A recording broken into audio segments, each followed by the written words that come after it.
Origin and evolution of लाईफचा lesson आपला चालू आहे.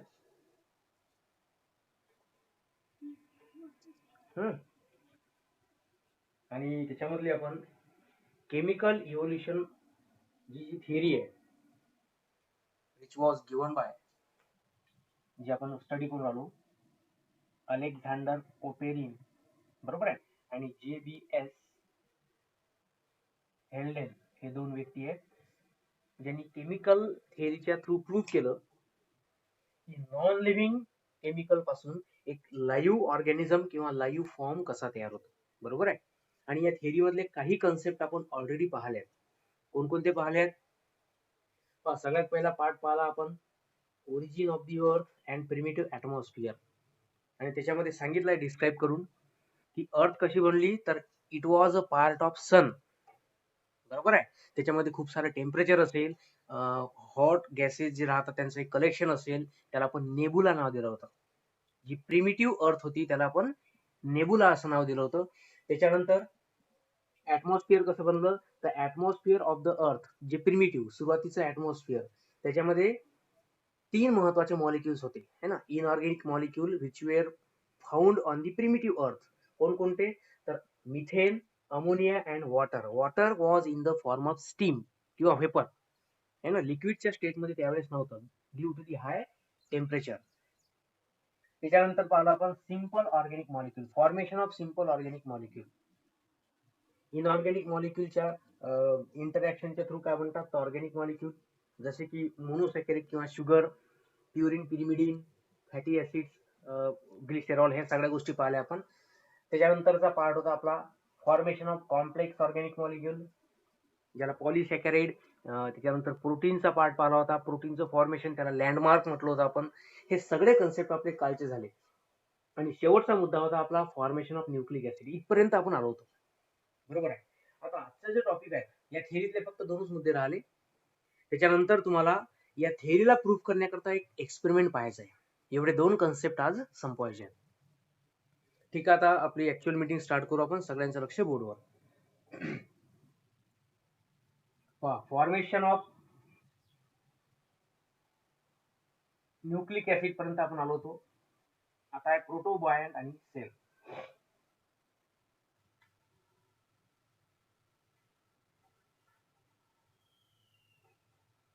फॉर्मेशन ऑफ प्रोटोबायंट किंवा यालाच त्यांनी नाव दिलं आहे प्री सेल.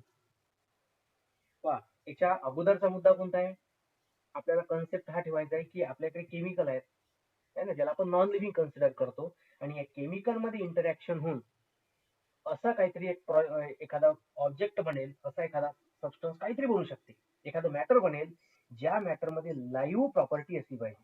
लाईव्ह प्रॉपर्टी असली म्हणजे आपली थिअरी प्रूव्ह झाली. ठीक आहे, सध्या आपण थिअरी पाहून राहिलो, एक्सपेरिमेंट नंतर पाहणार आहे. तर पहा, प्रॉडक्ट आपला पॉईंट असा आहे, formation of the protobiont.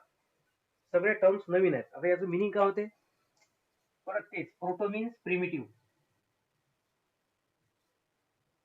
During the origin of earth, त्याला प्रिमिटिव्ह शब्द वापरून राहिलो आपण.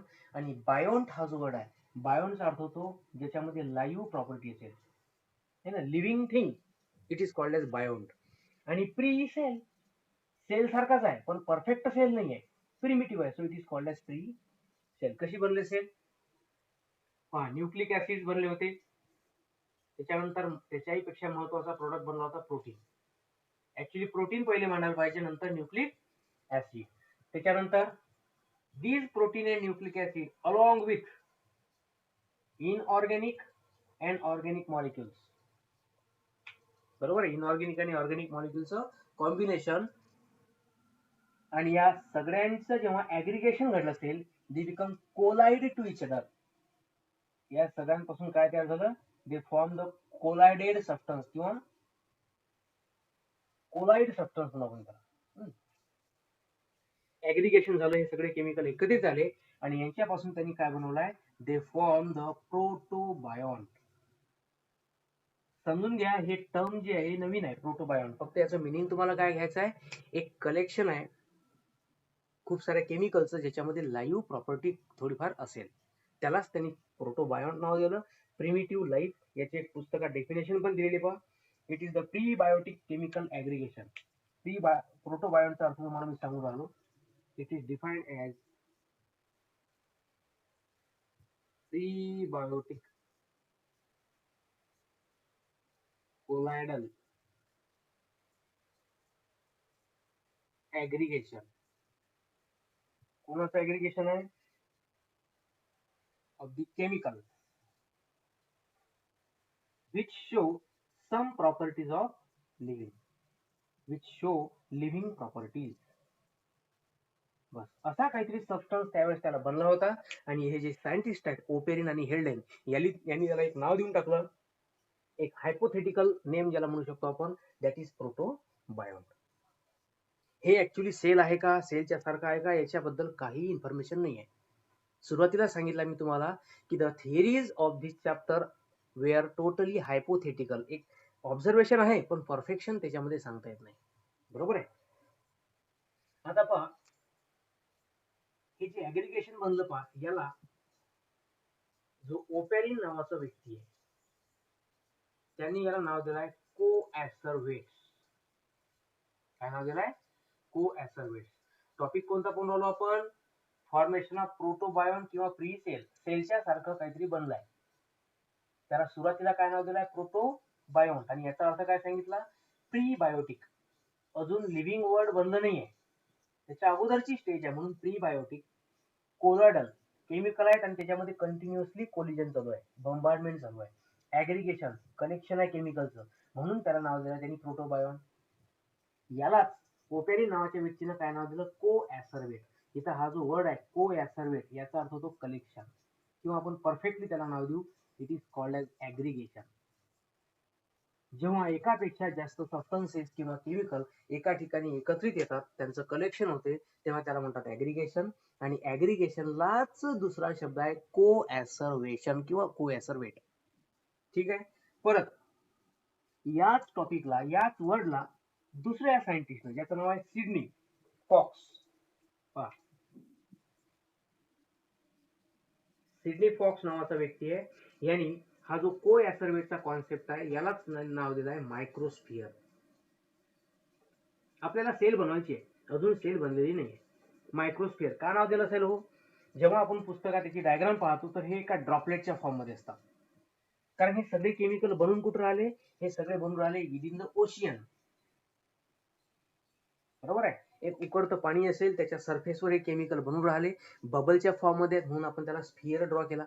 आणि या स्फिअरच्या आतमध्ये खूप सारे केमिकल असे बनले असतील, काही मोठ्या साईजचे असतील, काही लहान साईजचे असतील, काही मीडियम साईजचे असतील. बरोबर आहे. आणि याचा जर शेप पाहिला आपण तर तो शेप कसा होता? It was like the sphere. म्हणून त्यांनी म्हटलंय, आणि साईज न लहान असतील, म्हणून त्याला नाव दिलंय मायक्रोस्फिअर. ऍक्च्युली प्रोटोबायोन, कोॲसर्वेट आणि मायक्रोस्फिअर या तिघांचं मिनिंग सारखंच आहे थोडंफार, फक्त वेगवेगळ्या लोकांनी ऑब्झर्व केलं आणि वेगवेगळे कन्सेप्ट, वेगवेगळे नाव त्याला संबोधण्यात आलेले आहेत. याला म्हणायचं तुम्हाला केमिकल इव्होल्युशन. आता परत या कोॲसर्वेट आणि मायक्रोस्फिअर मध्ये थोडासा फरक आहे. जेव्हा या दोन व्यक्तींनी याचं ऑब्झर्वेशन केलं, त्यांनी दोघांनी स्वतःच्या वेगवेगळे टर्मिनॉलॉजी यूज केल्या. आता यांचं म्हणणं काय बा, थोडंसं डिटेलमध्ये पाहू आपण.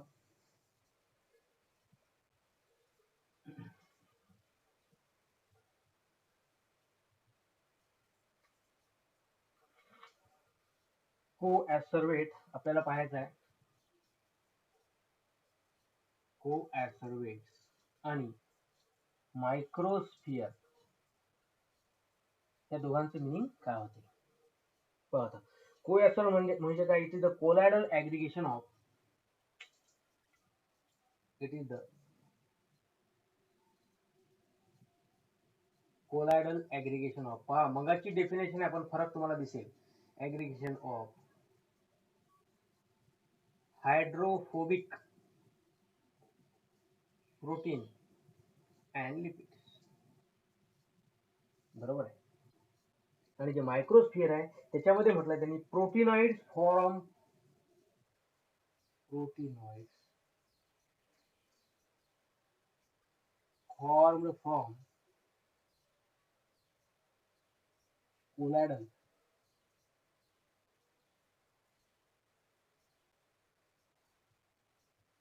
hydrophilic complexes. दोनही जे कंपोनंट बनले त्याच्यामध्ये दोन गोष्टी आहेत, न्यूक्लिक ऍसिड्स असतील, प्रोटीन असतील आणि त्यांचं कलेक्शन आहे. म्हणून दोघांमध्ये वर्ड सारखाच वापरला त्यांनी, कोलायडल ऍग्रिगेशन. इथं पण काय कोलायडल शब्द आहे म्हणजे त्यांचं कलेक्शन आहे केमिकलचं. पण एक फरक आहे की हा जो को ऍसर्वेट होता याच्यामध्ये एक प्रॉपर्टी होती पहा, हायड्रोफोबिक प्रोटीन्स. आता हा एक नवीन वर्ड आला तुमच्याकरता, what do you mean by hydrophobic, आणि एक दुसरा शब्द असतो what is mean by hydro काय असेल फिलिक. आपल्याला पाहायचं आहे प्रोटीन, आपल्याला याचं मिनिंग जे पाहायचं आहे ते बायोलॉजिकल दृष्टिकोनातून पाहायचं आहे. पहा डेफिनेशन सगळ्या सारख्याच राहतात, पण जेव्हा आपण त्याला अप्लाय करतो वेगवेगळ्या ब्रांचेस मध्ये तेव्हा त्याचं मिनिंग थोडंफार वेगळ्या पद्धतीनं समजून घ्यावं लागतं. ओके, तर आता हायड्रोफोबिक प्रोटीन म्हणजे काय, द प्रोटीन विच फोबिक असल्यामुळे which can not directly interact with the water. बरोबर आहे, किंवा तुमच्या साध्या लँग्वेज मध्ये तुम्हाला सांगतो, फोबिकचा अर्थ होतो वॉटर रिपेलिंग प्रॉपर्टी किंवा वॉटर रेजिस्टंट म्हणा, वॉटर रेजिस्टंट प्रॉपर्टी त्याच्यामध्ये असेल. Hydrophilic, they can interact with the water. म्हणजे सिंपल लँग्वेज मध्ये तुम्ही म्हणू शकता they are water loving substances. Okay, तर तुम्हाला सांग याच्यामध्ये डिफरन्स काय आहे, हे काय आहे हायड्रोफोबिक आणि हायड्रोफिलिक. तर याचं बेस्ट एक्झाम्पल आहे आपल्या सेलमध्ये. जर तुम्हाला आठवत असेल आपण प्लाझ्मा मेम्ब्रेनचं डिटेल स्ट्रक्चर पाहिलं होतं. समजा ही प्लाझ्मा मेम्ब्रेन आहे, त्याच्यामध्ये दोन लेअर असतात लिपिडच्या, दोन लेअर कशाले असतात लिपिडच्या, आणि याच्या मधात कुठेही प्रोटीन राहू शकतात. काही प्रोटीन या मेम्ब्रेनच्या मधात प्रेझेंट राहू शकतात, काही प्रोटीन या दोन मेम्ब्रेनच्या सेंटरला राहू शकतात, काही आउटर साईडला राहू शकतात. आणि हे जे कम्प्लीट स्ट्रक्चर आहे त्याला म्हणतो आपण प्लाझ्मा मेम्ब्रेन. आता याच्यातले काही प्रोटीन कसे राहतात, वॉटर सोबत इंटरॅक्ट करतात, त्याला म्हणायचं हायड्रोफिलिक. पण काही प्रोटीन असे आहेत, जसे की आता मी या मेम्ब्रेनच्या सेंटरला हा प्रोटीन काढलाय, तर हा प्रोटीन काय, याला म्हणतात इंटिग्रल प्रोटीन. आणि याचं नेचर कसं आहे हायड्रोफोबिक, म्हणजे हा वॉटर कसा रेजिस्टंट, म्हणजे हा पाण्याच्या सोबत रिॲक्शन करणार नाही. ही सेल मेम्ब्रेन आहे, हे समजा मीडियम आहे, suppose this is the water, आणि ही आपली सेल आहे. मग या पाण्यामधून जर सेलमध्ये एखादी गोष्ट एंटर व्हायची असेल, समजा वॉटर स्वतःच येत असेल H2O, तर H2O आतमध्ये कसं एंट्री होईल, तर या प्रोटीनच्या माध्यमातून एंट्री होते अशा पद्धतीने. म्हणजे हा वॉटर मॉलिक्यूल या प्रोटीन सोबत रिॲक्शन करणार नाही, डायरेक्टली कुठे एंटर होईल सेलमध्ये. म्हणजे काही प्रोटीन असे आहेत जे वॉटर सोबत रिॲक्शन करतात, काही असे असतील जे वॉटर सोबत रिॲक्शन करणार नाही. हायड्रोफिलिक, हायड्रोफोबिक, आणि या सगळ्यांचं कलेक्शन आहे. ज्याच्यामध्ये हायड्रोफोबिक नेचर असेल त्याला कोॲसर्वेट म्हणायचं आहे, ज्याच्यामध्ये हायड्रोफिलिक सबस्टन्सेस होते त्याला मायक्रोस्फिअर. हा दोघांमधला डिफरन्स लक्षात ठेवा, पेपरमध्ये येऊ शकतो. आणखी काय डिफरन्स आहे पहा या दोघांमध्ये, जे कोॲसर्वेट आहेत, दॅट कोॲसर्वेट वेअर थर्मोडायनामिकली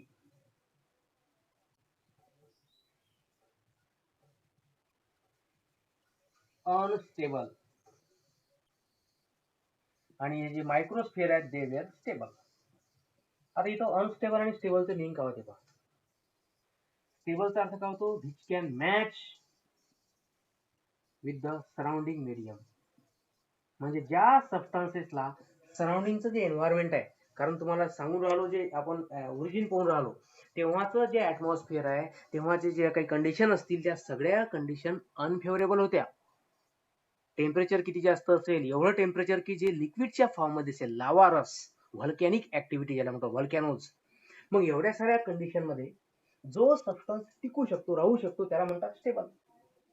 जो तयार तर झाला पण तो जास्त काळ टिकला नाही है ना, त्याला तो त्या कंडिशनला फेस करू नाही शकला, त्याला म्हणायचं थर्मोडायनामिकली अनस्टेबल. थर्मास म्हणजे हीट, डायनामिक म्हणजे चेंज, हीट चेंज.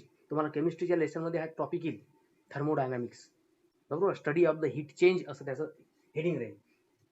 तो जो हीट चेंजला स्टेबल राहू शकत नाही त्याला अनस्टेबल म्हणायचं आहे, आणि जो त्याच्यासोबत मॅच होईल आणि इट कॅन बी सर्व्हाइव्ह त्याला म्हणायचं तुम्हाला स्टेबल मॉलिक्यूल. हा अनस्टेबल असल्यामुळे काय झालं, याचं ब्रेकडाऊन झालं सिंपल मॉलिक्यूल मध्ये. जसं बॉडीमध्ये एखाद्या सेलचं डिव्हिजन होते त्याच्यानुसार याचं काय झालं ब्रेकडाऊन, याचं ब्रेकडाऊन नाही घडलं. बरोबर आहे, यांनी काय केलंय, यांनी स्वतःच्या सारख्या नवीन नवीन गोष्टी तयार केल्या आणि म्हणून त्यांनी म्हटलंय की एक स्टेबल मॉलिक्यूल बनला ज्याला त्यांनी नाव दिलं मायक्रोस्फिअर. आणि या मायक्रोस्फिअरनी हळूहळू काय केलाय, दिस मायक्रोस्फिअर, आता हे करून टाकतो. या मायक्रोस्फिअरनी काय केलं, it slowly undergo growth and division. यांनी स्वतःमध्ये प्रॉपर्टी ऍक्वायर्ड केली, कोणती, ग्रोथ आणि डिव्हिजनची. आता लक्षात ठेवायचं आहे, जर समजा ग्रोथ आणि डिव्हिजन घडते तर हे काय असेल माहिती आहे काय, it is thought to be primitive life. सुरुवातीला पृथ्वीवर बनणारी काय असेल, लाईफ असेल. प्रिमिटिव्ह म्हणजे सुरुवातीची. ज्या सबस्टन्स मध्ये ग्रोथ, डिव्हिजन, मल्टिप्लिकेशन, रिप्रोडक्शन अशा पद्धतीची प्रॉपर्टी असते त्याला आपण लाईफ म्हणतो किंवा लिव्हिंग ऑर्गॅनिझम म्हणतो. म्हणजे यांनी कुठेतरी लिव्हिंग प्रॉपर्टी ऍड केली म्हणून त्यांनी काय नाव दिलं, प्रिमिटिव्ह लाईफ. आणि यालाच त्यांनी नाव दिलं आहे प्री सेल. बरोबर आहे. आणि जो शेवटचा टॉपिक आहे आपल्या या थिअरी मधला तो आहे formation of the first cell. Formation of the first cell. Pre cell आहे म्हणजे त्याच्यात प्रॉपर सेल सारखं स्ट्रक्चर नसेल, हळूहळू डेव्हलपमेंट होत होत या सेलचं रूपांतर परफेक्टली सेल मध्ये झालं असेल.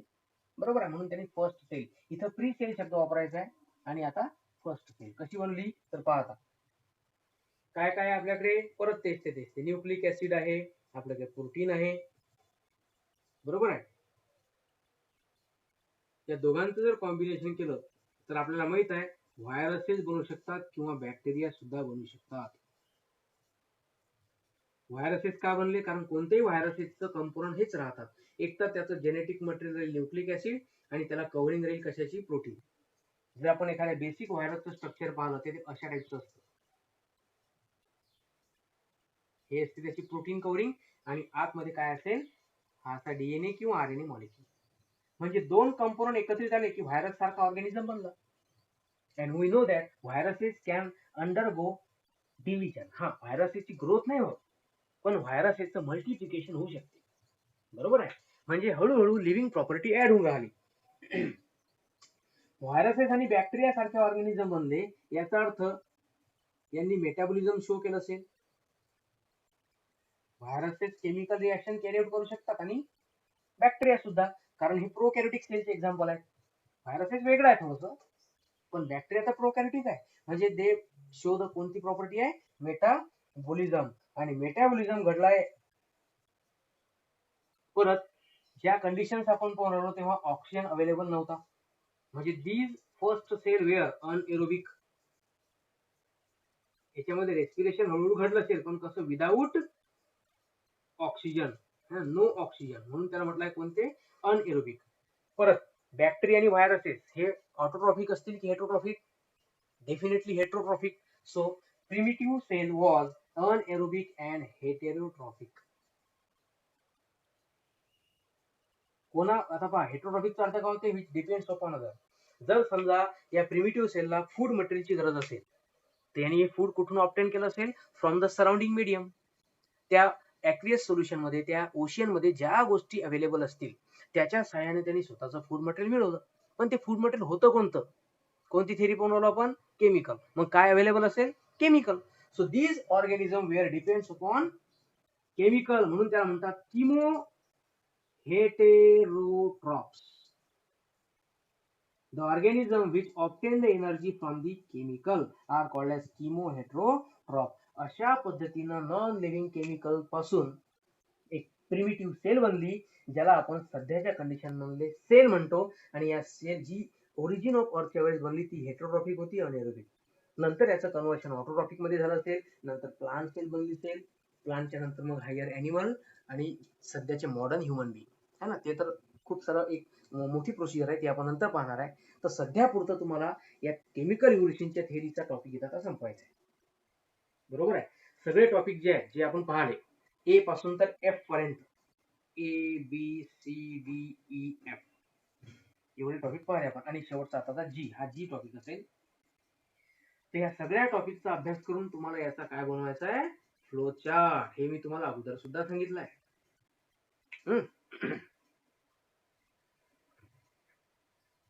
आता आपण या थिअरीचं जे प्रूफ आहे ते पाहू. That is experimental proof. कशा करता, to prove the chemical evolution.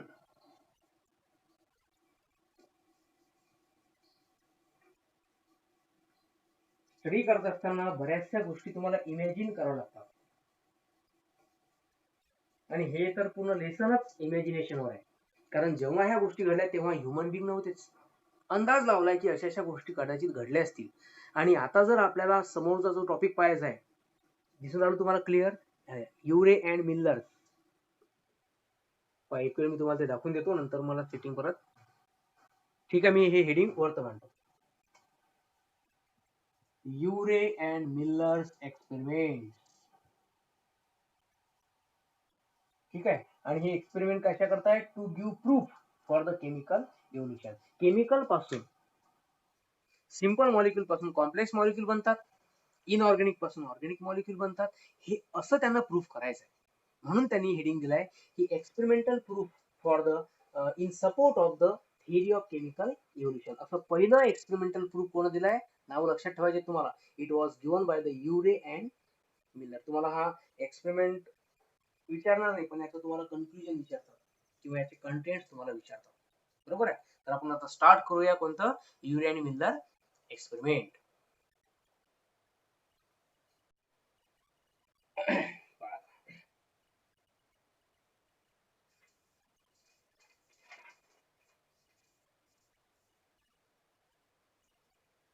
Diagram वर तुम्हाला थोडं लक्ष द्यायचं आहे. या डायग्राम मध्ये तुम्हाला काय काय दिसतं पहा. या युरे आणि मिल्लरनं काय केलं? एक पूर्ण ग्लासचं ऍपरेटस बनवलं. पहिला मुद्दा काय त्यांनी? They made the glass ऍपरेटस. ऍपरेटस म्हणजे साहित्य. त्यांनी जे की बनवलं असेल, it was totally made up of the glass. हा झाला पहिला मुद्दा. आता या पूर्ण ऍपरेटस मध्ये कंटेंट, याचं कंपोजिशन, कोणकोणते पार्ट होते पहा लक्षात घ्यायचं तुम्हाला. सगळ्यात महत्वाचा आणि पहिला इथून स्टार्ट करतो मी समजून सांगण्यासाठी.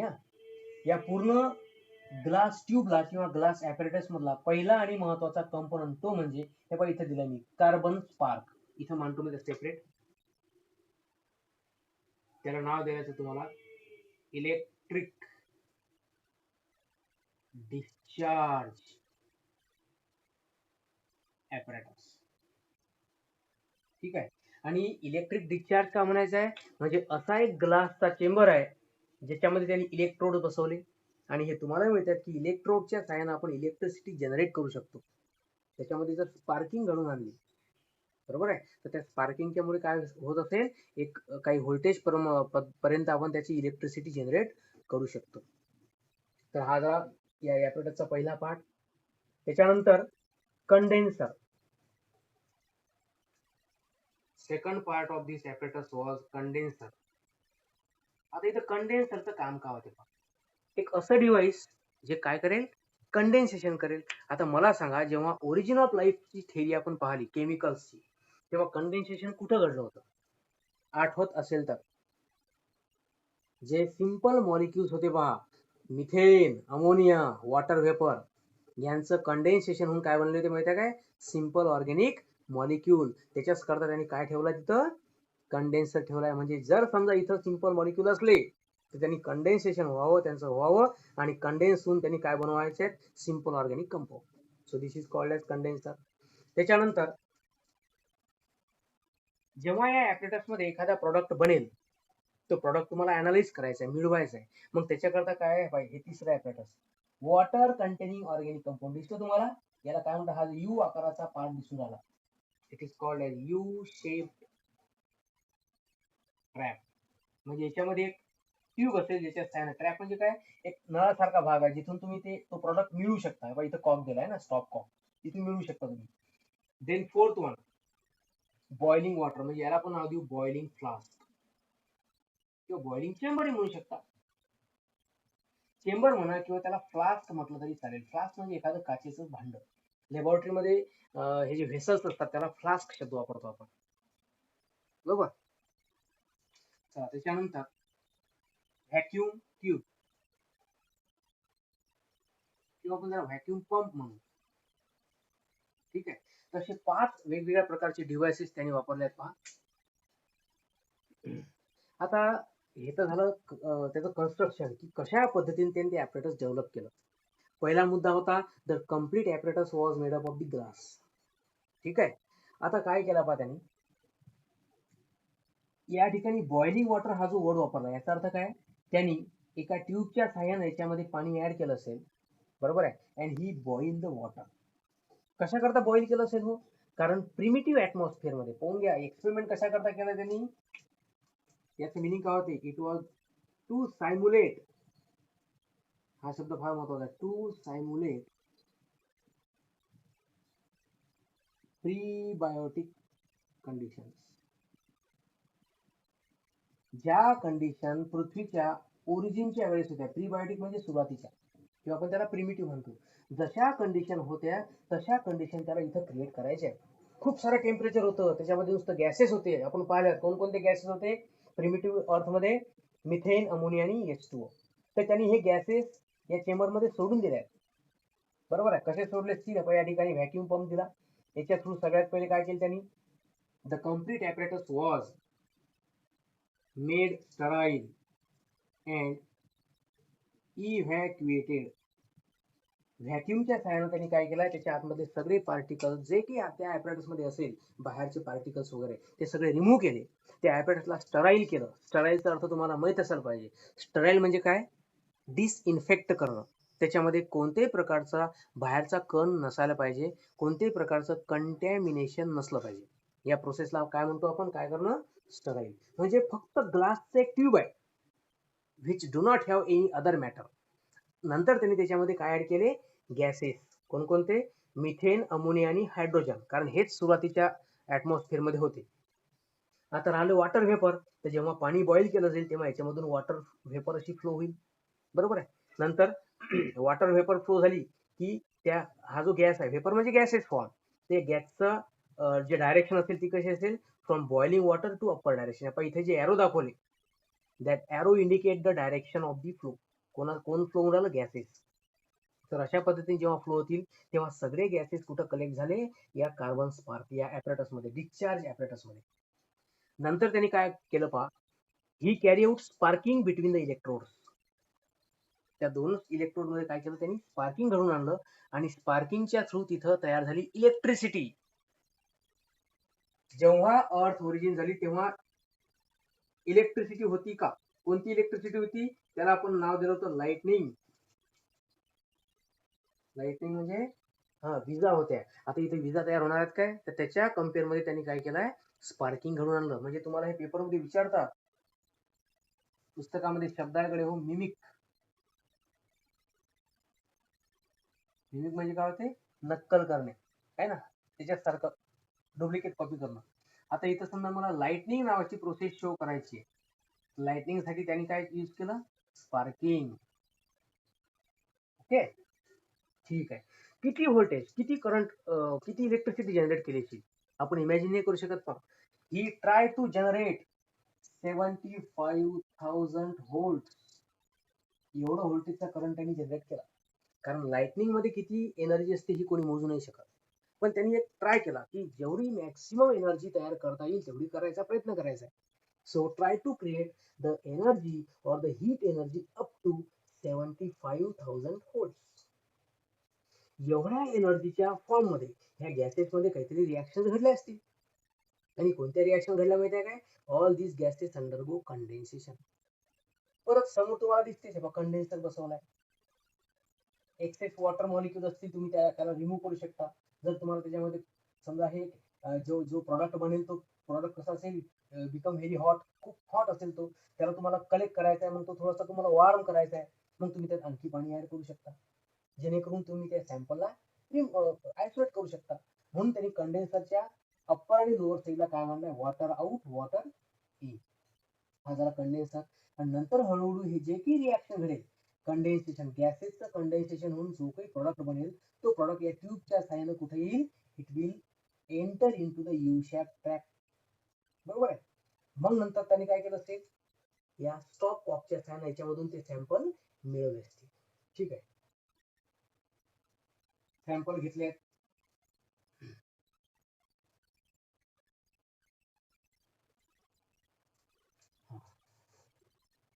सगळ्यात पहिले ॲपरेटस काय केलं, स्टराईल, बरोबर आहे. त्याच्यानंतरची स्टेप काय, गॅसेस तयार केले, ऍडिशन ऑफ द गॅसेस. त्याच्यानंतर स्पार्किंग घडवून आणली अँड गॅसेस फ्लोड. आणि ही प्रोसेस ती एका दिवसाची नाही आहे. गॅसेस ऍड केल्यानंतर त्यांनी या गॅसेसला फ्लो होऊ दिलं आणि स्पार्किंगची एनर्जी त्याला भेटू दिली अप टू सेव्हरल डेज, बरेच दिवस त्याला होऊ दिलं. आणि नंतर कधी त्यानं ऑब्झर्वेशन केलं या सॅम्पलचं. ओके, स्पार्किंग घडून आणलं and then collect the sample. आता जेव्हा त्यांनी सॅम्पल कलेक्ट केलं त्याचं ऑब्झर्वेशन तुम्हाला माहित पाहिजे. Observation, he observed, it shows the as a U-shaped trap, it shows simple organic molecules. आता पुस्तकामध्ये त्यांनी इथे ऍक्च्युली ऑर्गॅनिक कंपाऊंड नाव दिलं, पण ते सिंपल ऑर्गॅनिक मॉलिक्युल्स आढळले होते पहा, है ना. कोणकोणते, for example amino acid, purine and pyrimidine, बरोबर आहे, फॅटी ऍसिड्स अँड ग्लिसेरॉल आणि शुगर, हे मॉलिक्युल्स त्याला आढळले. याचा अर्थ काय क्लिअर होऊन राहिलं, की जर समजा आपण प्रिमिटिव्ह ऍटमॉस्फिअर सारख्या कंडिशन क्रिएट केल्या, गॅसेस गोळा केले आणि त्या गॅसेसला एवढ्या प्रमाणात जर हीट दिली, जर आपण त्याला टेम्परेचर तेवढं प्रोव्हाइड केलं, तर त्याच्यामध्ये 100% कंडेन्सेशन नावाची प्रोसेस घडते आणि ते सिंपल ऑर्गॅनिक मॉलिक्यूल बनवतात. म्हणजे गॅसेस पासून simple organic molecule, simple organic पासून कॉम्प्लेक्स, कॉम्प्लेक्स पासून पॉलिमर बनतात, म्हणजे त्यालाच आपण कॉम्प्लेक्स म्हणतो. त्या पॉलिमर पासून एक लिव्हिंग प्रॉपर्टी ऍड होते, ज्याला आपण सेल म्हणतो. असं कुठंतरी काहीतरी घडलं असेल. म्हणून म्हटलंय की युरी आणि मिलरनी काय केलं, they have given the first experimental proof in support of theory of chemical evolution. अशा पद्धतीचा आपला एक्सपेरिमेंट होता पहा. आता याच्यामध्ये या पूर्ण एक्सपेरिमेंटला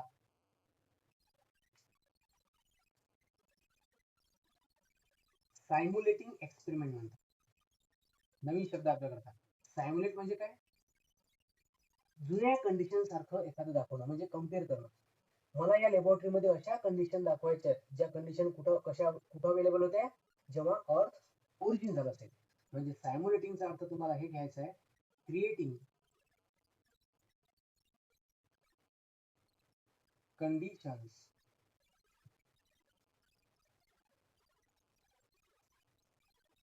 that might have existed in on primitive earth. Primitive अर्थ मध्ये जशा कंडिशन होत्या, कदाचित असतील, आपल्याला ती कन्फर्म माहित नाही, तशाच कंडिशन क्रिएट करणं, याला म्हणतात सायम्युलेटिंग एक्सपेरिमेंट. आता प्रिमिटिव्ह ऍटमॉस्फिअर मध्ये लाइटनिंग होतं ना, लाइटनिंगच्या ऐवजी त्यांनी इथे काय वापरलं, स्पार्किंग वापरलं. त्याच्यानंतर गॅसेस कंडेन्स होऊन त्यांनी एक लिक्विड फॉर्म, लिक्विडच्या स्टेटमध्ये बनवली. आपण पाहतो ना, जेव्हा ते म्हणजे लाइटनिंगची प्रोसेस घडली असेल, तेव्हा गॅसेस कंडेन्स झाले आणि कंडेन्स होऊन त्यांनी काय बनवले, ते रेन ड्रॉपलेट्स, अँड दे वर कलेक्टेड इन दी ओशियन्स. ते कशामध्ये कलेक्ट झाले होते, ओशियन. म्हणजे रेन आणि ओशियन हे झालं लिक्विड, गॅसेसचं कन्व्हर्शन कशामध्ये झालं होतं, लिक्विड. याला म्हणतात प्रेसिपिटेशन. जो पाऊस येत असतो है ना, क्लाउड मधल्या गॅसेसचं रूपांतर रेन मध्ये होणं, या प्रोसेसला काय म्हणतात, प्रेसिपिटेशन. तेव्हा घडलं होतं. नॅचरली जो पाणी येते त्याला म्हणायचं तुम्हाला प्रेसिपिटेशन. आता इथं नॅचरली आहे काय, इथं आर्टिफिशियल आहे, इथं आपण स्वतः त्याला हीट देऊन राहिलो. तर त्यांनी प्रेसिपिटेशनच्या साठी कोणती गोष्ट यूज केली, त्यांनी कंडेन्सरचा वापर केला. काय वापर केला, कंडेन्सर. म्हणजे तुम्हाला विचारू शकता की which part of the apparatus was mimic. Mimic म्हणजे नक्कल केली आहे त्यांनी जुन्या कंडिशन सारखी. तर कोणकोणती केली, लाइटनिंग साठी स्पार्किंग आणि प्रेसिपिटेशन करता कंडेन्सर. तर असे तुम्हाला मुद्दे लक्षात ठेवायचे आहेत पहा. अनालायसिस केलाय आणि नंतर त्यांनी प्रूफ केलं सगळ्या कंडिशन प्रिमिटिव्ह ऍटमॉस्फिअर सारखे आपण क्रिएट करण्याचा प्रयत्न करू शकतो. लक्षात येईल तुमच्या एक्सपेरिमेंट होऊन घ्या तुम्ही. वाटलं त्या डायग्रामला काही अडचण असेल तर नेहमीप्रमाणे तुम्ही कमेंट करू शकता. तुम्ही कमेंट करतच नाही, पण कमेंट करण्याची परमिशन आहे.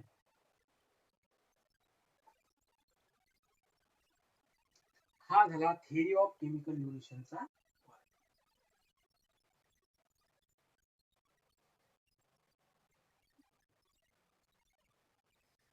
2 मिनिटं लक्ष द्यायचं आहे.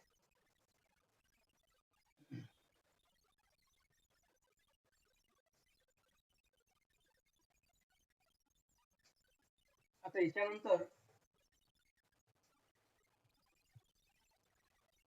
यानंतरची जी थेरी आहे ती थेरी आहे इंट्रोडक्शनच आपण आज पाहणार आहे, नंतर आपण बंद करणार आहे. Darwin's theory.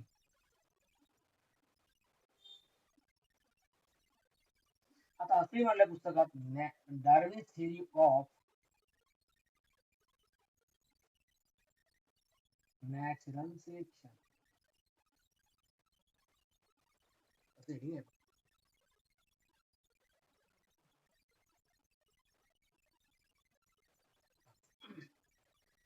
केमिकल इव्होल्युशन हा पार्ट थोडासा वेगळा होता, फक्त मी 2 मिनिटांमध्ये इंट्रोडक्शन देतो. आणि डार्विनची थेरी जी तुम्हाला समोर पाहायची आहे, it is most widely expected. याच्यामध्ये बऱ्याचशा गोष्टी त्यांनी क्लिअर केल्या का ज्याच्यामध्ये प्रूफ केलं. आताची थेरी आणि ही दोघांमध्ये डिफरन्स काय तेवढाच फक्त लक्षात ठेवा. केमिकल इव्होल्युशनचं म्हणणं होतं नॉन लिव्हिंग पासून लिव्हिंग, आणि डार्विनचं म्हणणं आहे लिव्हिंग पासून लिव्हिंग. म्हणजे जर समजा लिव्हिंग ऑर्गॅनिझम बनले असतील तर याला बनवणारी प्री एक्झिस्टिंग लाईफ ऑलरेडी होती. प्री एक्झिस्टिंग लाईफ म्हणजे जे आपण मॉडर्न सेल थिअरी पाहतो, every cell in the present was form from the pre existing life. हा सध्याच्या सेल थिअरी मधला कॉन्सेप्ट आहे. हाच कॉन्सेप्ट त्यावेळेस कोण मांडला? Darwin theory. लक्षात ठेवायचा आहे. म्हणून डार्विनला फादर ऑफ इव्होल्युशन पण म्हणतात. पण त्यांनी त्या थिअरीमध्ये फक्त लिव्हिंग ऑर्गॅनिझमचा विचार केलाय, केमिकलचा विचार केला नाही. ठीक आहे. आता हे प्रूफ कसं केलंय याचं सगळं डिटेलमध्ये जे आहे ते आपण उद्याला पाहणार आहे. सध्या तुम्ही फक्त एवढं लक्षात ठेवा, केमिकल इव्होल्युशनचे सगळे पॉइंट बरोबर आहे, आणि नंतर त्याचं एक्सपेरिमेंटल प्रूफ. याचं जे होमवर्क आहे मी तुम्हाला ते व्हॉट्सअप करणार. ठीक आहे, धन्यवाद.